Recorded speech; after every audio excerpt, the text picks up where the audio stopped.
I stood in my kitchen, clutching my coffee mug so tightly I thought the porcelain might crack in my hand. The late afternoon light spilled through the window, painting long golden lines across the table where my daughter Emily sat. She was glowing, cheeks still flushed from the wedding 2 days ago. The soft cream of her dress, replaced now by casual jeans and a cardigan. She looked so young, so happy, so sure. Beside her sat Nathaniel, my new son-in-law. He leaned back in his chair, with the kind of comfort that didn't belong to a guest. One arm lazily draped along the back of Emily's seat, as though staking his claim. His smile was wide, polished, too perfect, the kind of smile I had seen before in men who wanted something. And then, with a flick of his wrist, he slid an envelope across the table toward me. It stopped just inches from my mug. I didn't touch it. I didn't even blink. "This is just something to make things easier in the long run," Nathaniel said smoothly, his voice honeyed, but with an edge I didn't miss. "You know, legal stuff, asset alignment, future planning." Emily nodded eagerly, her eyes shining the way they always did when she thought she was part of something important. "It's just a formality, Mom. Nathaniel's brilliant with finances. He's setting up a family trust for when we have kids. You understand, right?" My stomach twisted. The envelope was thick, too thick, yellow legal paper pressed together, notarized, clipped, the kind of paperwork that carried weight. And the worst part, the envelope had my name written on it in neat block letters. I kept my voice steady. "And what exactly does this require of me?" Nathaniel's smile didn't falter. He picked up his plate, stacking it neatly, as though he were doing me a favor. "Nothing much, just your acknowledgement, your estate, your future holdings, rolled together.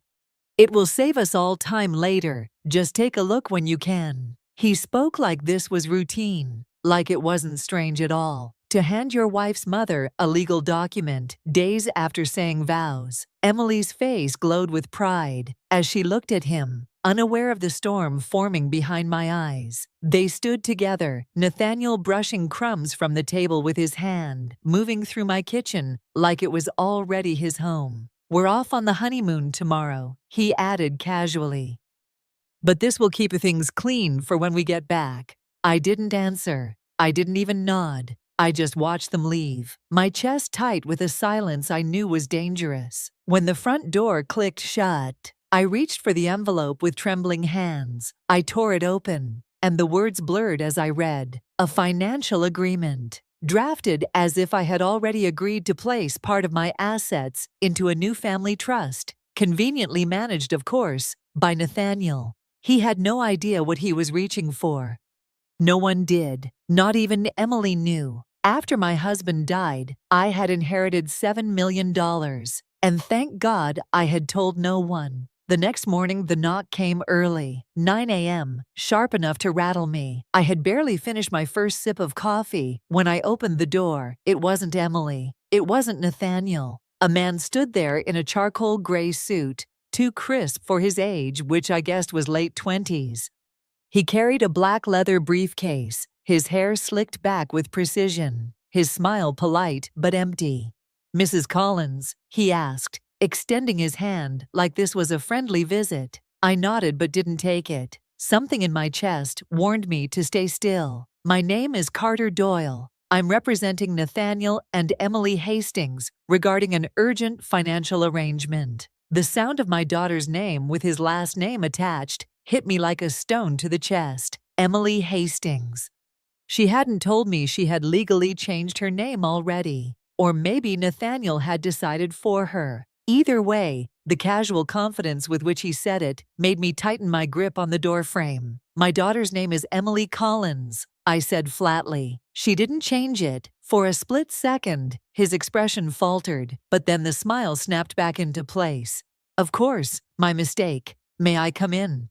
"This won't take long." Every instinct told me to slam the door in his face, but curiosity, and something sharper, the need to know just how deep this rabbit hole went, made me step aside. He walked in like he owned the place. I watched him set the briefcase on my dining table, the same table where Emily had done her high school homework, where I'd once braided her hair before dances. Now a stranger was spreading glossy legal folders across it like a dealer laying down cards. "This contract," Carter began, clicking open his pen, "is what we call a precautionary measure. Nathaniel and Emily have decided to combine their financial futures. Naturally, this includes any immediate family holdings that could benefit the trust." I didn't sit down. I crossed my arms and stayed standing, watching him like a hawk. He didn't seem bothered. "Emily signed this document yesterday morning before leaving for their honeymoon. Nathaniel, requested that you add your signature before week's end. That way, everything is processed before their return." My eyes narrowed. "Before they get back?" He nodded smoothly. "Yes, it's really just a formal acknowledgement of the family alignment. Nothing complicated." "Cut the fluff," I said coldly. "Show me the section about the money." His hand hesitated for the briefest second before he turned the contract around and pointed. "Section 7.2, Parental Estate Disclosures and Pre-Inheritance Trust Structures." In plain English, they wanted me to pre-declare every large asset I had. They wanted to know if I was hiding anything. I nearly laughed. They were sniffing for my $7 million. And the signature above my line, Emily's, slanted, rushed, like she hadn't even read it. I pressed my palm flat against the table. "Tell Nathaniel he'll have to wait. I don't sign anything without my own legal team reviewing it." The lawyer's polite mask slipped for just a second. Then he gathered his papers, nodded, and left. As the door shut, I let out a breath I hadn't realized I was holding. The game had begun. By the afternoon, I had Daniel Hayes on the phone. Daniel had been my attorney for years, one of the few people I trusted after my husband passed. His voice was calm, steady, the kind of tone that steadied me when my own chest felt like it was caving in. "Something's off," I told him. "Emily just got married, and suddenly there's a lawyer at my door asking for pre-inheritance disclosures. They're circling like vultures." He was quiet for a moment, then asked, "Do you want me to review the document?" "No," I said firmly. "I want you to draft a decoy." Silence hummed on the line. "A decoy?" "Yes, something that looks official. A financial summary bump that says, 'I inherited only $260,000. Create a false paper trail, tax filings, a modest transfer, maybe a small account, with just enough to be believable, something Nathaniel can sniff out.'" Daniel exhaled. "You want to make it look like your husband left you little, that the estate was eaten up by debts." "Exactly," I said. "I want Nathaniel to believe he's chasing scraps." I walked to the bookshelf as we spoke, my eyes drifting over the framed photographs. Emily, in her graduation gown, my late husband smiling at her from the crowd. My throat tightened. "You remember what happened after the funeral, Daniel? When my husband's brother tried to claim the estate?" Daniel gave a low laugh without humor. "Hard to forget, sus." He waved around forged documents, swore the house was his. "That was my first lesson," I said quietly. "People will always try to take what isn't theirs. I won't let Nathaniel do it to Emily." By the end of the week, Daniel sent me everything I'd asked for. The documents were immaculate. A false inheritance disclosure that looked perfectly ordinary, unimpressive. The kind of thing that would bore a thief. The digital trail was subtle, but traceable. Just enough to bait someone arrogant enough to believe they'd uncovered a secret. I placed the folder on my desk, open, casual, like I'd forgotten to put it away. Then I sat in the quiet of my house and waited. 2 days passed, nothing. I told myself maybe I was wrong. Maybe Nathaniel would back off. But deep down, I knew better. On the third night, the message came from the bank. A flagged attempt to access one of my older joint accounts. The balance? Barely $5,000. Not worth touching unless you were looking for something bigger. And the name used for the login wasn't Collins. It was my maiden name. Only 2 people had ever known that detail. My late husband and Emily, which meant one thing: Nathaniel was digging. And Emily, whether she realized it or not, had given him the shovel. I didn't sleep the night the bank called. I sat in my study, with only the desk lamp on, staring at the fake inheritance folder Daniel had crafted. Nathaniel had taken the bait. Now it was only a matter of time before he tried again. But I didn't want to wait. I wanted to see his face when I handed him crumbs instead of gold. So I called Emily the next morning. My voice was light, casual. "Sweetheart, why don't you and Nathaniel join me for lunch when you get back from your honeymoon? My treat." She sounded delighted. "Oh, Mom, he'll be so happy to hear that. I knew you'd come around." "Yes," I thought grimly. "Happy, for now." 3 days later, we sat at a quiet garden cafe Emily had loved since she was a girl. The place was serene, with koi ponds and rose bushes lining the courtyard. A waiter led us to a table tucked beneath an arbor. Nathaniel looked around approvingly, as if calculating the price of the meal. "You picked a good spot," he said smoothly, adjusting the cuff of his powder blue suit. He looked like he was about to pitch investors instead of sharing lunch with family. Emily beamed. "Mom always knows the best places." I smiled, steadying my nerves as I reached into my handbag. "Speaking of knowing things, I did have a chance to review the papers you gave me." Nathaniel's eyes flickered, but he leaned forward eagerly. And I pulled out Daniel's decoy disclosure and laid it gently on the table. "Here's my inheritance summary. $260,000 remaining after debts and legal fees. Not much, but enough for a modest retirement." The air shifted. Nathaniel froze for half a second before recovering with a smile. But I saw it, the storm flashing behind his eyes, the calculation already spinning in his head. That wasn't the number he wanted. That wasn't the jackpot he imagined. Emily blinked, confused. "Wait, what?" "I thought Dad left more than that." I met her gaze steadily. "Your father carried more debt than I ever told you. I sold the lake house to cover it. I didn't want to burden you." Her shoulders slumped, disappointment flickering across her face. Nathaniel reached for his drink, smiling thinly. "Well," he said smoothly, "at least it's something. With proper management, even small amounts can grow." I gave a polite nod, hiding the satisfaction bubbling under my calm surface. He believed it. Lunch carried on with small talk. Emily chatted about the honeymoon. Nathaniel told some exaggerated story about a concierge offering them a private yacht. I nodded, smiled, and waited for the performance to end. When the plates were cleared, Nathaniel placed his hand over Emily's. "We're a family now," he said warmly. "We'll figure it all out together." I smiled back, tight-lipped. But later that night the phone rang again. The bank, another suspicious attempt. This time it wasn't just an old account. Someone had tried to log into my digital profile using Emily's tablet. I set the phone down slowly. Nathaniel wasn't waiting. He was already trying to take what he thought was mine. And worse, he was doing it through my daughter. The next afternoon, Emily showed up at my house without calling first. Her car door slammed hard in the driveway, and by the time she reached my porch, her face was tight with anger. She didn't even sit down when she came inside. "Why did you threaten Nathaniel?" she demanded. I blinked, steadying myself. "Excuse me?" Her eyes were wet, her hands trembling.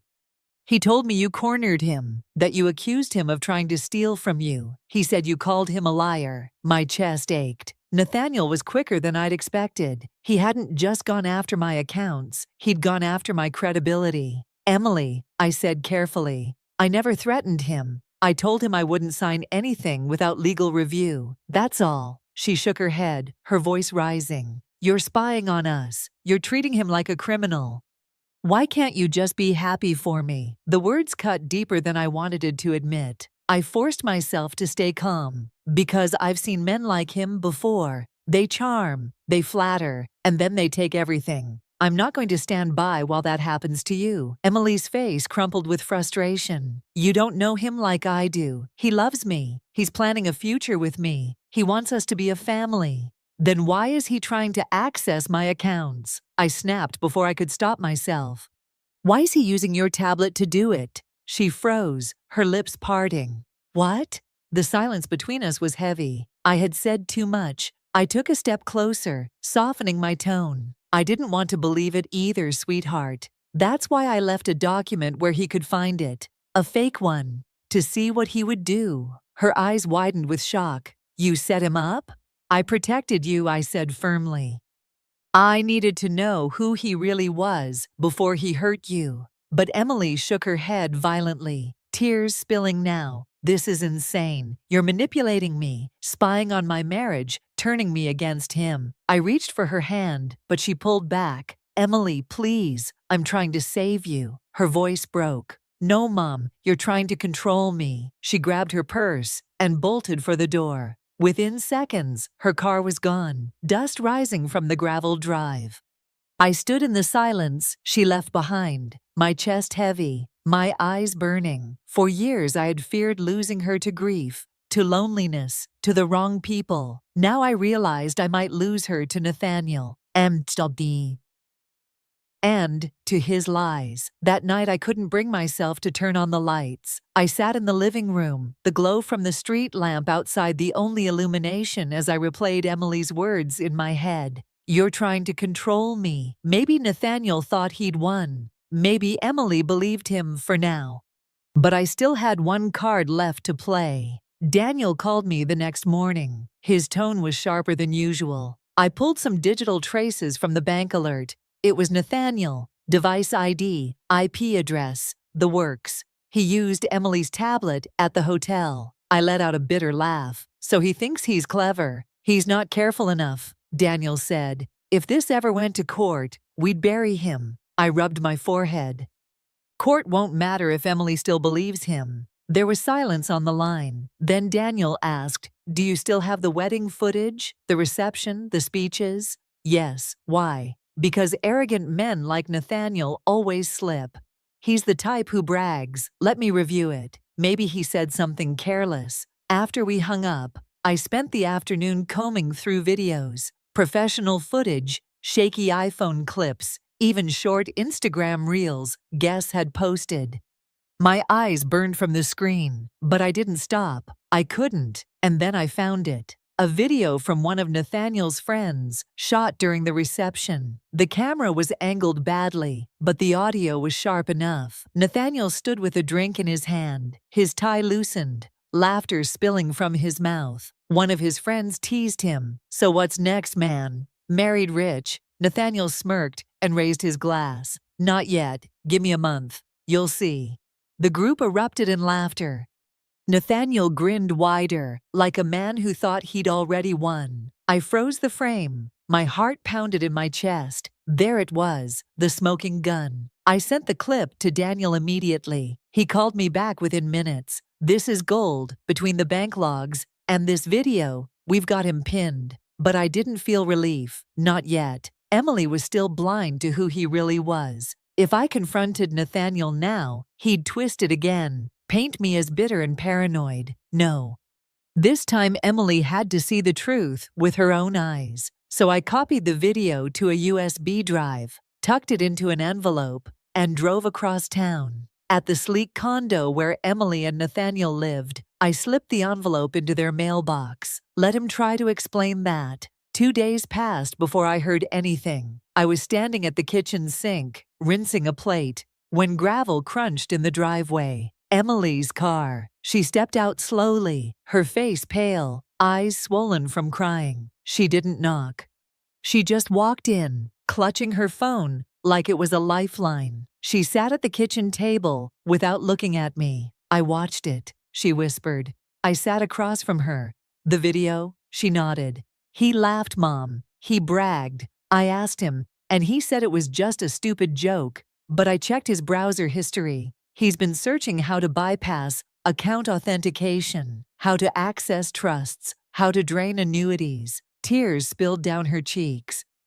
I'm so sorry. I reached across the table and held her shaking hand. You don't have to be sorry. You believed in love. That's not a crime. But the moment was cut short by her phone buzzing. She glanced at it, her face tightening. It's Nathaniel. He says he's lawyered up. He says if I leave him, he'll sue me for fraud, that he has documents showing I used his money for the wedding. He says he'll ruin me. I took the phone gently from her hand and read the message. threats, screenshots of joint accounts, receipts tied to her name. He had been preparing for this all along. I stood, my chest burning with fury. Then it's time we end this. The next afternoon, Daniel arranged a meeting in a downtown law office. Glass walls, cameras in every corner, neutral ground. Emily sat beside me, her hands trembling, but her eyes sharp with new resolve. Daniel leaned quietly in the corner, a silent witness. Nathaniel arrived 10 minutes late.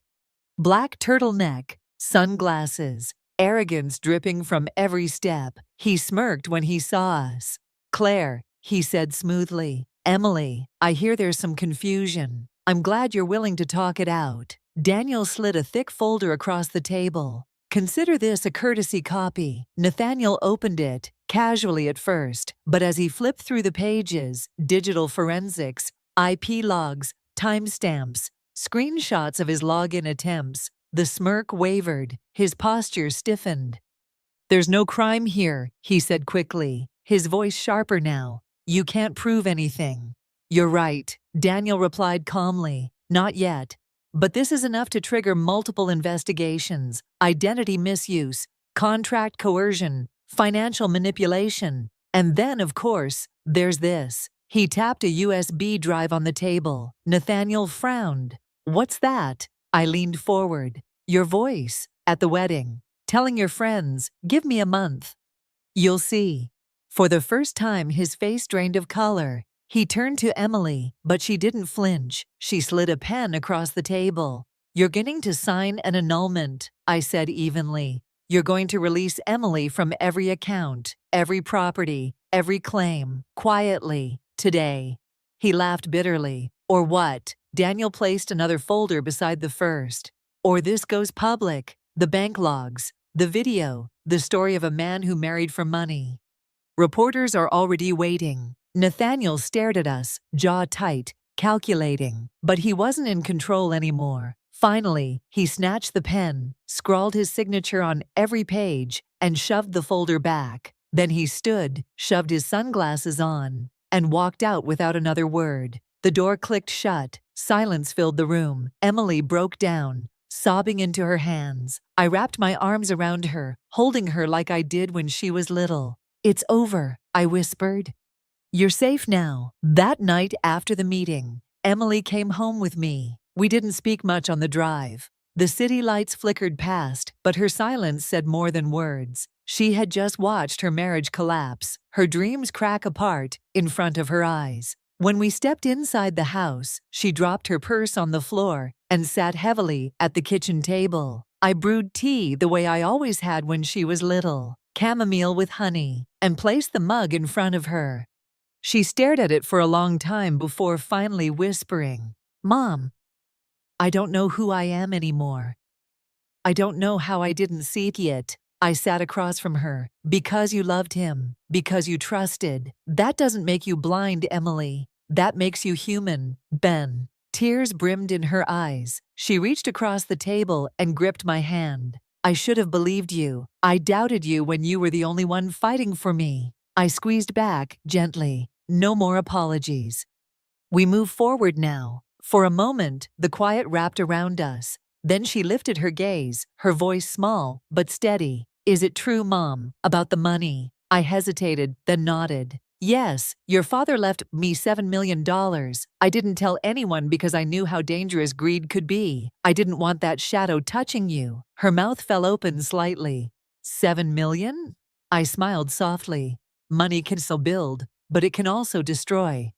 It brings out the best in some people and the worst in others. I needed to protect you from that until you were ready." She swallowed hard, wiping at her tears. "No more secrets then. From now on, we face things together." I nodded. "Together." That evening we made a simple dinner: pasta, garlic bread, a salad with too much dressing. We ate at the same table, where so much had unraveled, but now the room felt lighter, warmer. Emily even laughed once, when I spilled water on the counter. As the night drew to a close, I stood at the window, watching the moon rise over the quiet street. Emily came up beside me and leaned her head against my shoulder. "Mom," she whispered, Thank you for not giving up on me. I wrapped my arm around her, always. And in that moment, I understood. The true inheritance I wanted to leave her wasn't money but strength, the courage to see through lies, the wisdom to value love over greed. Because real love doesn't demand signatures. It doesn't hide behind contracts. Real love is patient, protective, and true. That night, for the first time in weeks, I slept in peace.